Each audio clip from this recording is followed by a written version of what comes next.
c'est le silence comme condition de la prière contemplative. Dans l'Évangile, il est dit que le Sauveur lui-même priait dans le silence, notamment la nuit. Vous savez, les pères de l'Église disent « la nuit est faite pour deux choses, pour pleurer et prier ».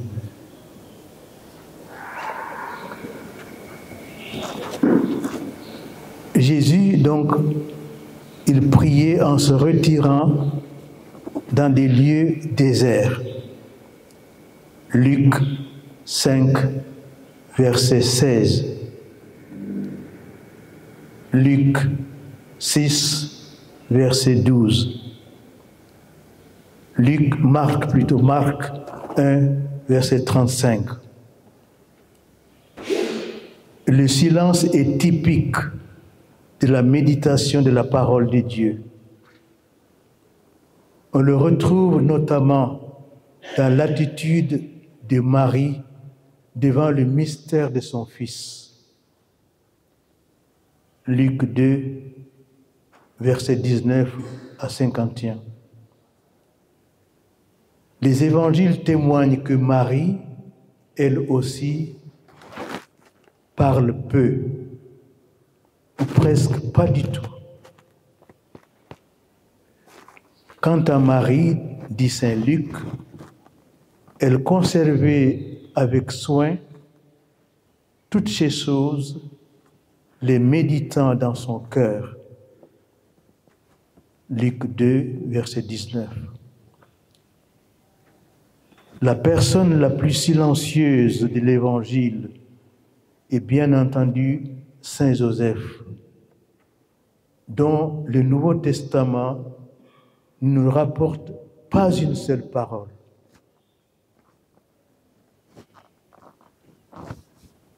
Le climat de silence qui accompagne tout ce qui se réfère à la figure de Saint Joseph s'étend aussi à son travail de charpentier dans la maison de Nazareth.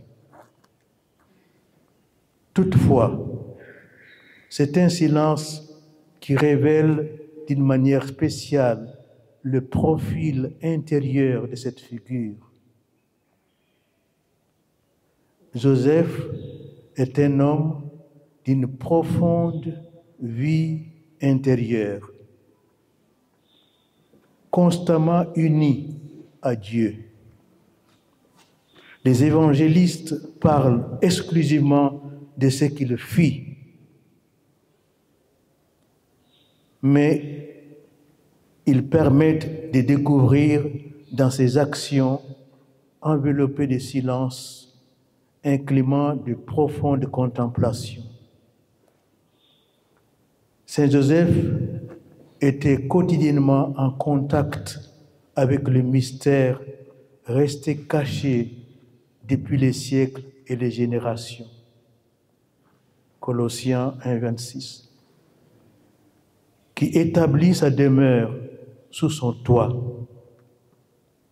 Cela explique pourquoi Sainte Thérèse de Jésus, la grande réformatrice du Carmel contemplatif, se fit la promotrice du renouveau du culte rendu à Saint Joseph dans la chrétienté occidentale, dit Jean-Paul II.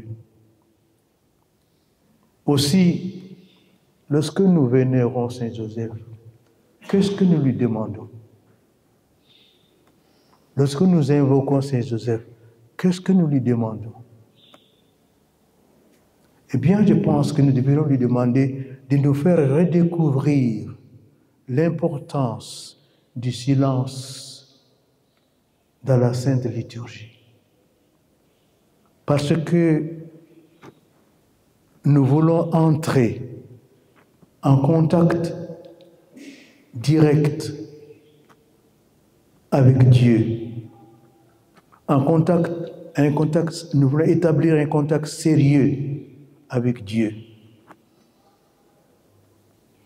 Il nous faut donc le silence absolu. En effet, Dieu agit dans le silence. Dieu se révèle dans le silence. Il parle dans le silence. D'où cette observation si importante de Saint Jean de la Croix. Saint Jean de la Croix dit ceci: le Père céleste a dit une parole, c'est son Fils. Et il l'a dit éternellement, dans un éternel silence. C'est dans le silence de l'âme qu'elle s'est fait entendre. En effet, c'est dans le centre de l'âme, dans les régions les plus profondes et les plus spirituelles que Dieu vit, agit et réalise ses opérations mystérieuses de son union avec nous.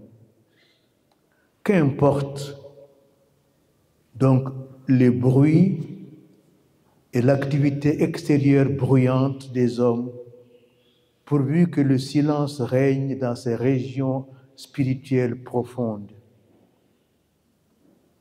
Le silence intérieur n'a de valeur que dans la mesure où il le favorise. Le livre de la sagesse, chapitre 18, verset 14, avait déjà noté cela à propos de la manière dont Dieu intervient pour délivrer le peuple élu de sa captivité d'Égypte. Cette action inoubliable eut lieu dans le silence et pendant la nuit. Je cite Sagesse 18, verset 14. Alors qu'un silence paisible enveloppait toutes choses et que la nuit parvenait au milieu de sa course rapide, du haut des cieux, la parole toute-puissante s'élança de son trône royal. Plus tard, ce verset sera compris par la tradition liturgique chrétienne comme une préfiguration de l'incarnation silencieuse du Verbe éternel dans la crèche de Bethléem. Quant à la bienheureuse Élisabeth de la Trinité, elle insistera sur le silence comme condition de la contemplation du Dieu Trinité. Ainsi, il faut faire silence. Il s'agit bien d'une activité et non d'une oisiveté. Si notre téléphone portable intérieur sonne toujours occupé, parce que nous sommes interminablement en conversation avec d'autres créatures, comment le Créateur peut-il avoir accès à nous? Comment peut-il nous appeler? Comment peut-il nous joindre? Nous devons donc purifier notre intelligence de ces curiosités et la volonté de ces projets. Purifier nos envies de constamment parler et de constamment communiquer pour nous ouvrir totalement aux grâces de lumière et de force que Dieu veut nous donner en profusion. Père, non pas ma volonté, mais la tienne. Ainsi, l'indifférence ignatienne est donc, elle aussi, une forme de silence. Mais le silence liturgique est déjà prévu dans les normes liturgiques. Il faut simplement les respecter. La prière, voyez-vous, est une conversation, un dialogue avec Dieu, 3 fois saint. Si à un certain moment, on s'adresse à Dieu, à d'autres, on fait silence pour écouter Dieu. On ne s'étonnera donc pas qu'on doive considérer le silence comme une composante importante de la liturgie. Les bruits, les danses, les hurlements et l'agitation nous éloignent de Dieu. Les applaudissements doivent être bannis de la liturgie, car ils troublent le silence de Dieu. Certes, pour leur part, les rites orientaux ne prévoient pas de temps de silence pendant la divine liturgie. En effet, lorsque le prêtre ne chante pas lui-même, c'est-à-dire quand il prie en silence, le mot silence, c'est dit en latin secreto, notamment pendant l'anaphore, c'est-à-dire la prière eucharistique, sauf pour les paroles de la consécration qui sont chantées à voix haute, on peut remarquer que ce sont les diacres, les chœurs ou encore la foule des fidèles qui chantent sans discontinuité. Néanmoins, ils reconnaissent intensément la dimension apopathique de la prière, exprimée par toutes sortes d'adjectifs et d'adverbes qualifiant le souverain maître de l'univers, le sauveur de nos âmes. Par exemple, la préface du rite byzantin dit ceci: « Vous êtes un Dieu ineffable, incompréhensible, invincible, insaisissable. »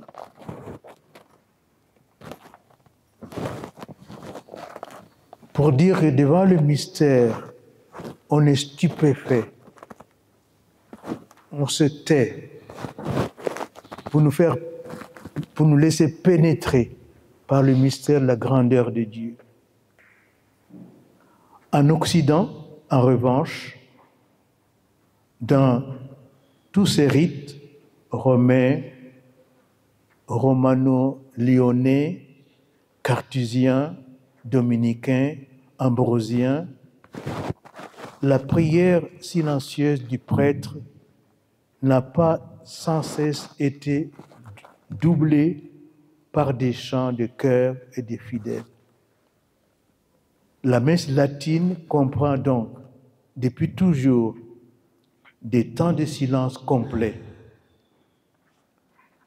Jusqu'à la réforme du pape Saint Paul VI, c'était le cas surtout pendant le canon ou la prière eucharistique qui était prononcée par le célébrant en silence, sauf dans les cas rares de la concélébration sacramentelle. Il est vrai qu'en certains lieux, on avait voulu combler le vide de ce silence de quelques minutes qui, en réalité, n'étaient qu'apparentes par le son de l'orgue ou des chants polyphoniques. Mais il faut avouer que cette pratique ne correspond pas à l'esprit de ces rites romains. Il faut au contraire un silence absolu pendant la consécration. Nous devons éprouver de la stupeur et d'un respect sacré devant la présence de la majesté divine qui vient humblement au milieu de nous, sous des espèces tellement insignifiantes, le pain. Mais Dieu se cache derrière ces choses insignifiantes, sans valeur. Le Concile Vatican II a prévu le maintien d'un temps de silence pendant le sacrifice eucharistique.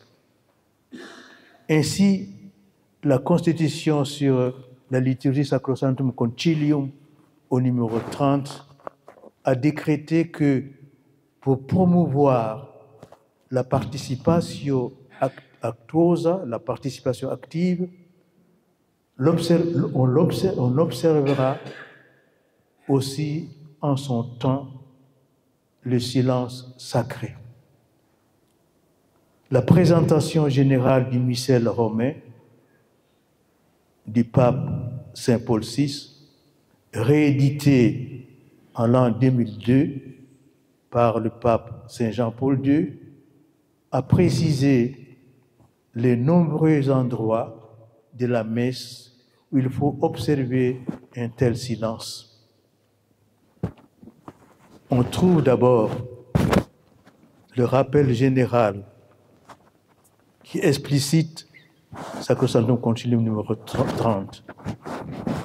Un silence sacré qui fait partie de la célébration doit aussi être observé en son temps. Ceci sera répété dans Musicam Sacram, au numéro 17. Sa nature dépend du moment où il trouve place dans chaque célébration. Car dans la préparation pénitentielle, après l'invitation à prier, chacun se recueille. Après une lecture ou l'homélie, on médite brièvement et on essaie d'intérioriser ce qu'on a entendu. Après la communion, le silence permet la louange personnelle, la prière intérieure, un dialogue personnel et intime avec le Seigneur que nous venons de recevoir. Jamais il faut accepter qu'après avoir communié, on chante. C'est le moment vraiment d'être intimement avec Dieu. On chante pendant qu'on va communier. Mais après qu'on a communié, un silence sacré pour être en intimité avec le Seigneur Jésus. Comme il est triste, et c'est presque un sacrilège d'entendre parfois des prêtres et des évêques bavarder sans continuer à la sacristie,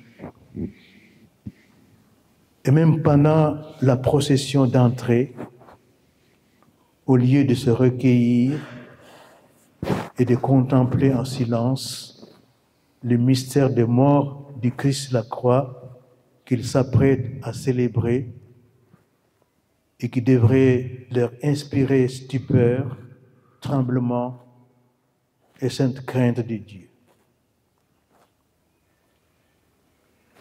Vous savez, je suis d'un pays majoritairement musulman. Quand un musulman se prépare à prier, il se met tout seul, il fait les ablutions, il ne parle avec personne. Quand il a fini, il va directement rencontrer Allah. Nous, les prêtres catholiques, nous bavardons à la sacristie, nous sommes en procession, nous continuons à bavarder. Comme si on ne se rend pas compte que nous renouvelons le sacrifice sanglant du Christ. Comme si c'était un rite banal.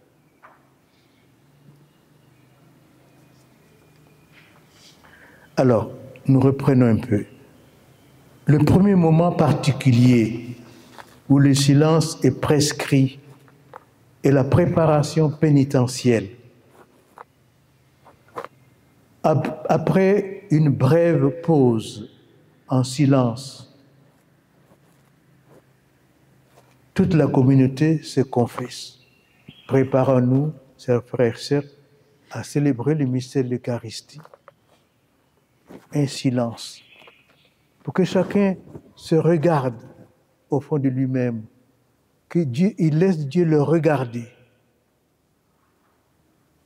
Et après, on confesse notre péché. Ensuite, après la collecte, le prêtre dit, prions le Seigneur. Silence. Le prêtre invite le peuple à prier. Et tous, avec le prêtre, font silence pendant un peu de temps pour prendre conscience qu'ils se tiennent en présence de Dieu,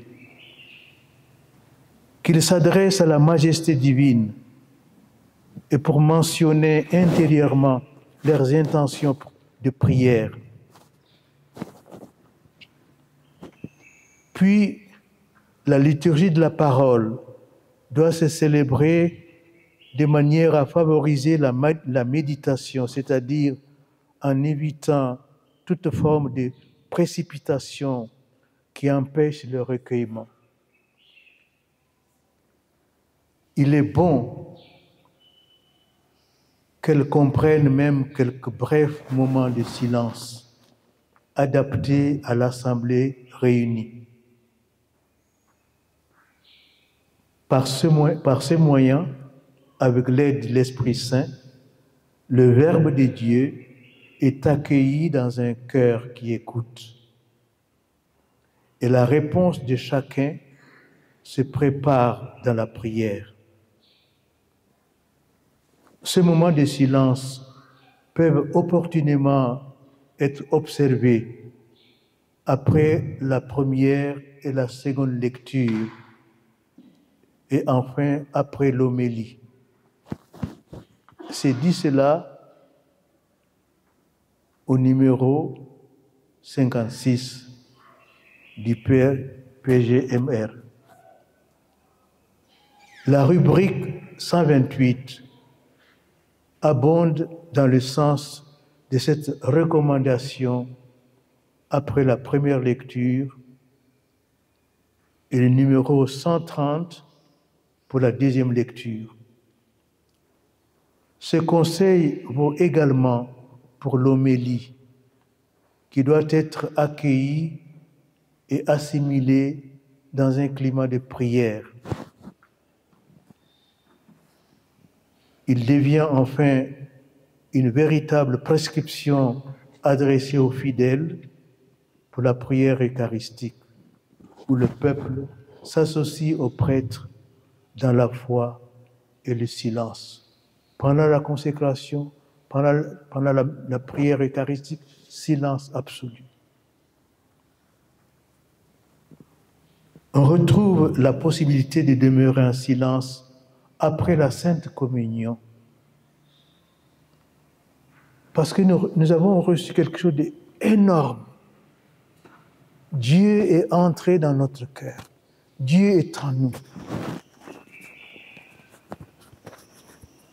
Nous devons lui rendre grâce de ces grands privilèges.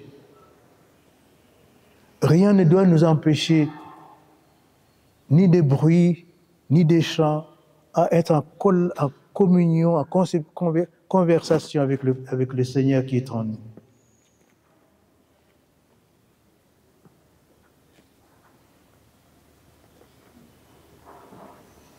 Après, on peut se préparer à entendre la prière de la post-communion. Vous trouvez ça aussi dans plusieurs indications. À la messe célébrée à l'absence du peuple, vous êtes tout seul, il n'y a personne à la messe, vous êtes tout seul. eh bien, un moment de silence est même conseillé aux célébrants. Lorsque la purification du calice est achevée, il convient que le prêtre observe un temps de silence, de recueillement et d'action de grâce. Parce que ce que nous venons de faire est tellement énorme, ça nous dépasse. Nous, pauvres pécheurs, nous devons transformer le pain en corps du Christ, le vin en sang du Christ.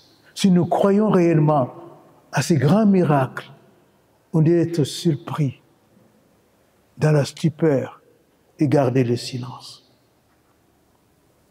Le silence n'est donc nullement absence de la forme ordinaire du rite romain, du moins si on suit les prescriptions et qu'on s'inspire de ces recommandations.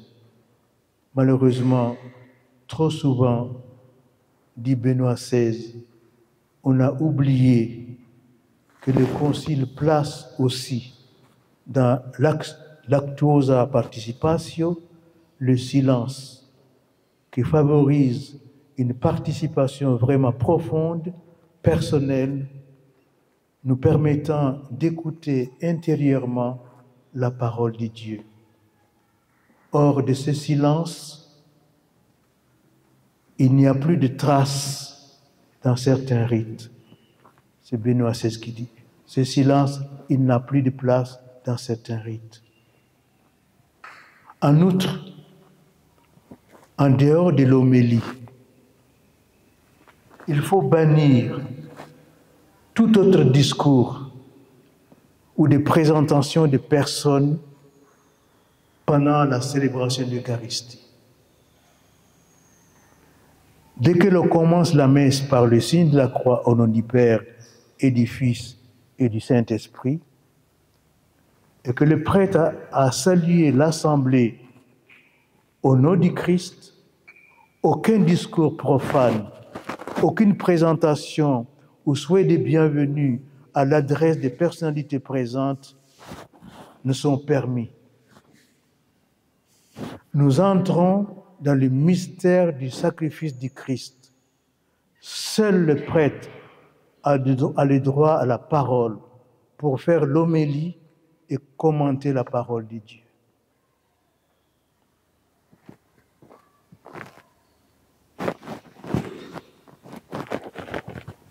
À la mosquée, voyez-vous, on ne présente personne.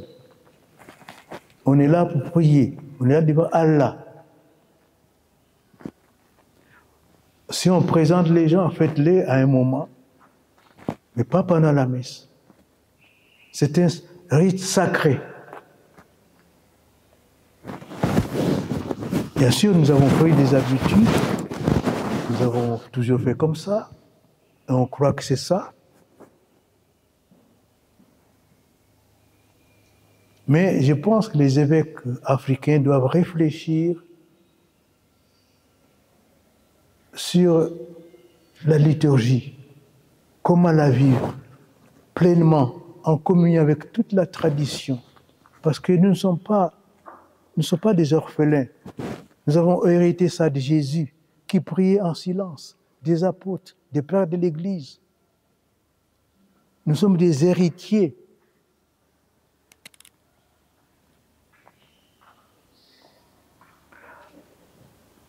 En effet, on doit éviter de transformer l'Église,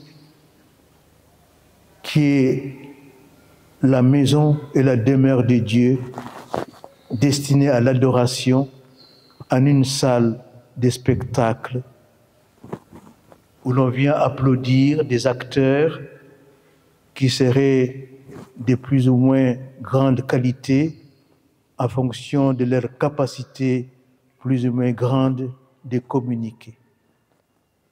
Or, de nos jours, on a parfois l'impression que le culte catholique est passé de l'adoration du Dieu à l'exhibition du prêtre, du ministre et des fidèles.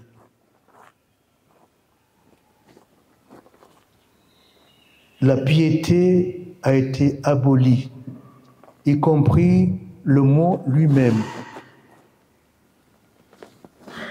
Il a été donc liquidé dans les liturgies que l'on qualifie de bigoterie, tandis qu'eux-mêmes, ces liturgistes, faisaient subir au peuple chrétien leur expérimentation liturgique tout en niant les diverses formes spontanées de dévotion et de piété. On a même réussi à imposer des applaudissements, y compris durant les funérailles, et à la place du deuil, qui normalement s'exprime par le sentiment d'une grande douleur qui nous coupe la voix, par le silence et par les larmes. Le Christ n'a-t-il pas pleuré lorsque Lazare est mort?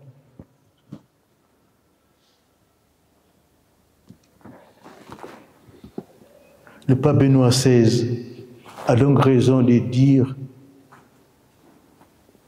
quand les applaudissements font irruption dans la liturgie, c'est un signe très sûr qu'on a perdu l'essence de la liturgie et qu'on l'a substituée par une sorte de divertissement de type religieux. Quel évêque aura le courage d'aller à contre-courant et d'interdire les applaudissements, les danses, les cris et l'agitation dans la liturgie? Et enfin, le cinquième point, l'importance du silence pour la qualité de la liturgie. Enfin, il faut s'efforcer de comprendre les motivations de cette discipline liturgique concernant le silence et de s'en imprégner. Deux auteurs particulièrement qualifiés peuvent nous aider dans ce domaine et donc achever de nous convaincre au sujet de la nécessité du silence dans la liturgie. En premier lieu, c'est son Excellence, Monseigneur Guido Marini, maître des cérémonies pontificales au temps du pape, du pontificat de Benoît XVI et de François. Voilà ce que Guido Marini dit. Une liturgie bien célébrée dans ses différentes parties prévoit une alternance heureuse de silence et de parole, où le silence anime la parole, permet à la voix de résonner avec une extraordinaire profondeur et garde chaque expression orale dans un juste climat de recueillement. Le silence requis ne doit pas être considéré comme une pause entre un moment de la célébration et le suivant. Il doit plutôt être considéré comme un véritable moment du rituel, complémentaire de la parole, de la prière vocale, du chant et des gestes.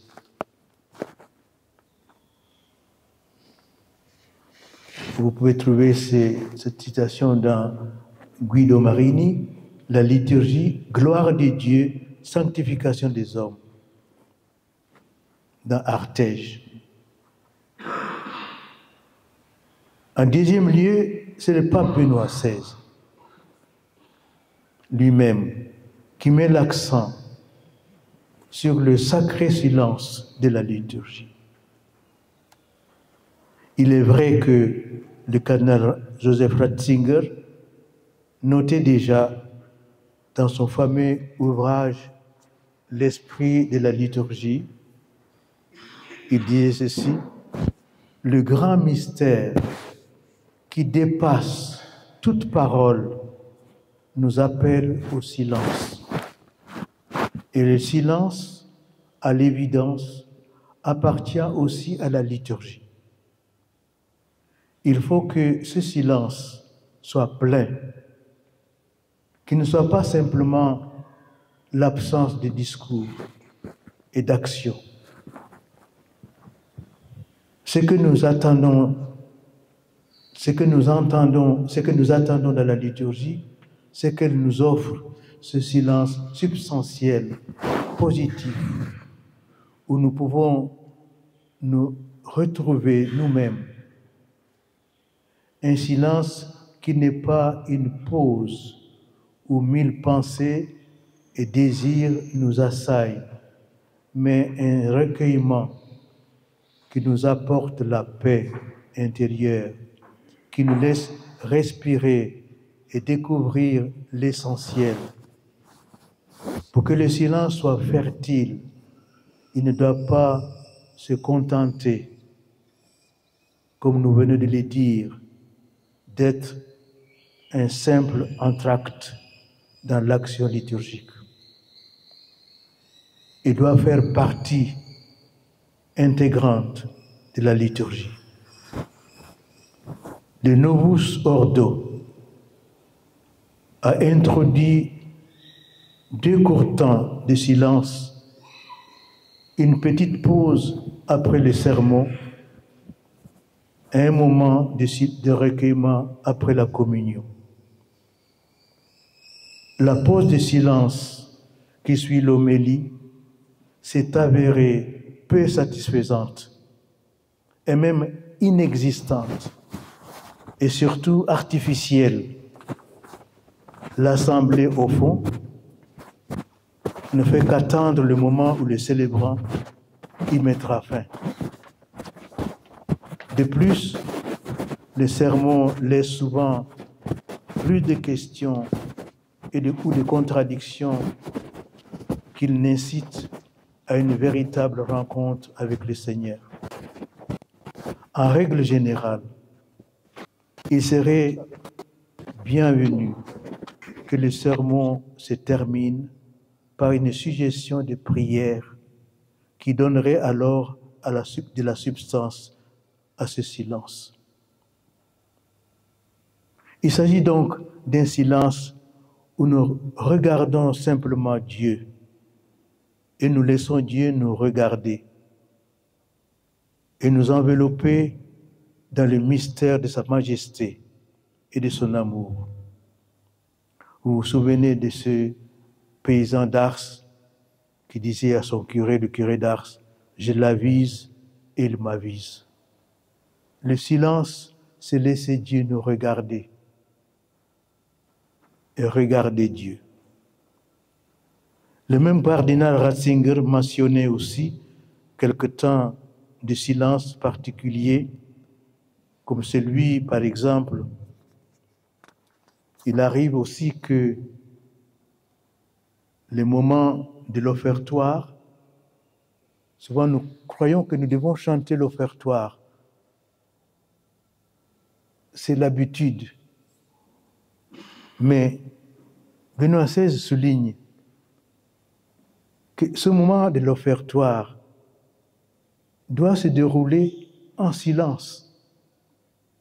Cette pratique convient en effet à la préparation des dons et ne peut être que féconde pour autant que la préparation soit conçue non seulement comme une action extérieure nécessaire au déroulement de la liturgie, mais comme une démarche essentiellement intérieure.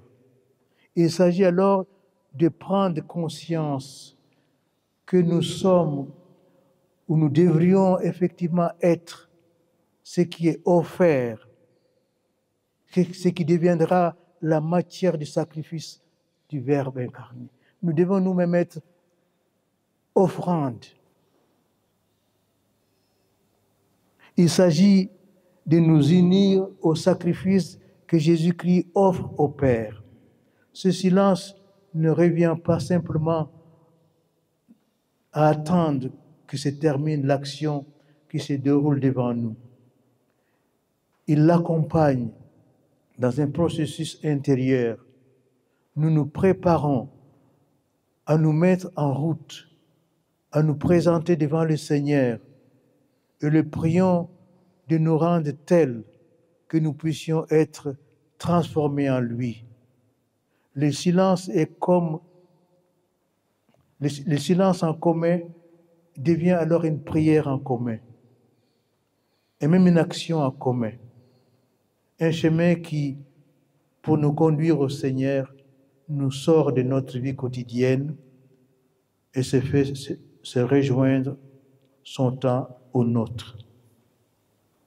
La formation liturgique devrait promouvoir ce processus intérieur afin que le silence en commun soit un véritable acte liturgique et donc un silence substantiel. Il faut déplorer ici les processions d'offrandes longues, dépourvues de sérieux et souvent bruyantes, comportant des danses interminables et des offrandes qui encombrent, alourdissent et profanent la Sainte Liturgie dans certains pays africains. Elles donnent l'impression qu'on assiste à une exhibition folklorique qui dénature le sacrifice sanglant du Christ sur la croix et nous éloigne du mystère eucharistique. Or, celui-ci doit être célébré dans un recueillement et une sobriété, car nous sommes plongés, nous aussi, dans sa mort et dans son offrande au Père. Ainsi, il convient d'insister sur le silence des laïcs pendant la prière eucharistique, comme le précise Monseigneur Guido Marini. Ce silence n'est pas synonyme d'oisiveté ou de manque de participation. Il a pour but de faire entrer tous les fidèles dans l'acte d'amour par lequel Jésus s'offre au Père sur la croix pour le salut du monde. Ce silence véritablement sacré est le moment liturgique pendant lequel il faut dire oui avec toute sa force de son être, avec l'agir du Christ, afin qu'il devienne aussi notre agir dans le quotidien de la vie. Ce silence nous prépare et nous aide à nous assimiler au Christ, à entrer en communion à ses souffrances, à lui devenir conforme dans sa mort et à mourir avec lui dans le sacrifice eucharistique, afin de parvenir, si possible, à ressusciter d'entre les morts et vivre avec lui d'une vie nouvelle. Enfin, selon le cardinal Ratzinger, de leur côté, les prières silencieuses du prêtre les préparent précisément à se pénétrer personnellement de sa tâche et à se donner au Seigneur dans la totalité de leur propre moi. Elles existent toujours et doivent continuer à exister. Pour tous, le silence qui suit la réception de l'Eucharistie est le moment privilégié du dialogue intérieur avec le Seigneur qui vient de se donner à nous, moment de communion intime avec lui, qui nous fait entrer dans une réciprocité d'amour sans laquelle la réception extérieure du sacrement ne serait qu'un geste purement rituel et donc stérile. Faisons très souvent et sincèrement et humblement à Jésus cette demande que les apôtres lui avaient adressée. Seigneur, apprends-nous à prier. Aide-nous à découvrir l'importance du silence que toi-même as vécu dans le désert. Aide-nous à découvrir l'importance du sacrifice célébré avec stupeur et une crainte sacrée de Dieu et dans le silence et le recueillement. À propos des bruits, des applaudissements, on raconte un épisode où le pape Jean XXIII, qui a donc initié le concile, le pape Jean XXIII allait faire une visite à Ostia, dans une nouvelle église. Et les gens l'ont accueilli avec des applaudissements, avec des cris. Et le pape s'est énervé.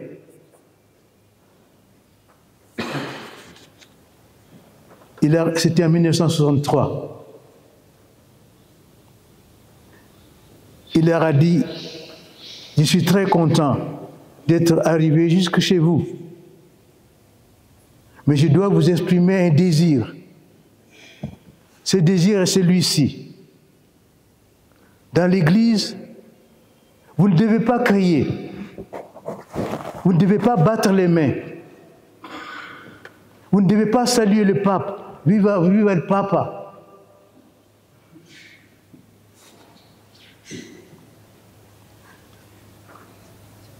Vous ne devez pas non plus saluer le pape.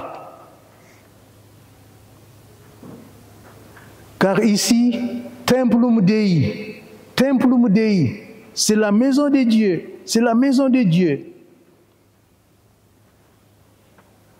Écoutez, si vous êtes content de vous trouver dans cette belle église nouvelle, imaginez combien le pape est content de vous voir, de voir ses enfants. Mais est-ce qu'il vous applaudit?